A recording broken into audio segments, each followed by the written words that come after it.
Okay, now planted around some of the banana groves are we've got fig trees, which are very low on leaves right now, but they're fruiting, which is good. They make a lot of new fruit each day. The property also has some coffee. There's more coffee kind of malkin up in the wooded area than there is down here. Coffee's not a big crop that Nikki does here, but it's very neat. Again, it's organic.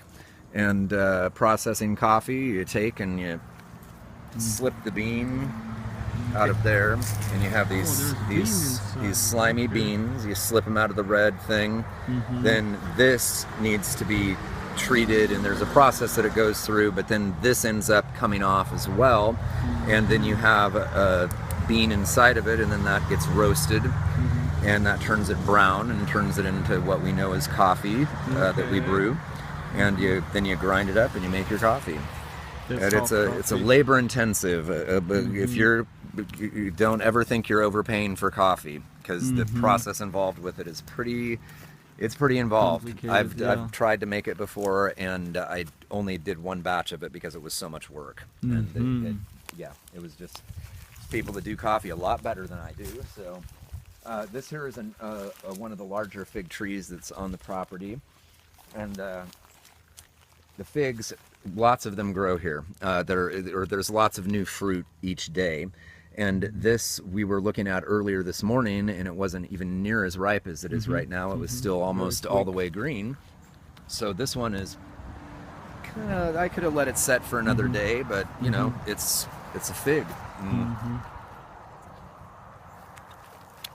It's magically delicious. So coming down through here, we're in the middle of an avocado grove, and we've got the banana groves throughout the avocado grove. This is the wonderful dog Lakshmi that likes playing with avocados as toys. So it's been pretty dry here. Lakshmi, come on. It's been pretty dry here. So Nikki has asked me to water specific things and not some other things. It's been so dry. There's so many avocados here, as you can see. There's literally thousands of them here. And there's a possibility that she's going to lose the whole avocado crop because the water to water them is going to cost hundreds of dollars to bring in, and unless it starts raining soon, could possibly lose all of this fruit. Oh my God, can you imagine so many? Yeah, there's lots of citrus on this property. That's a Kefir lime tree that's up there next to the Lauhala tree and the aloe vera plant. Over in here, there's some shrubbery.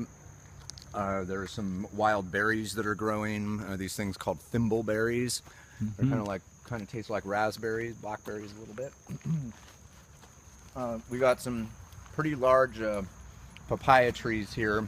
I don't know how viable the fruit is on them because they are very tall. When the trees get bigger, the fruit's not as good of a quality. So the lower the fruit is for the papayas, like here, probably the better it's going to taste. And there's a lot of younger trees here as well that Nikki has made sure to keep going so that the papayas are really good quality.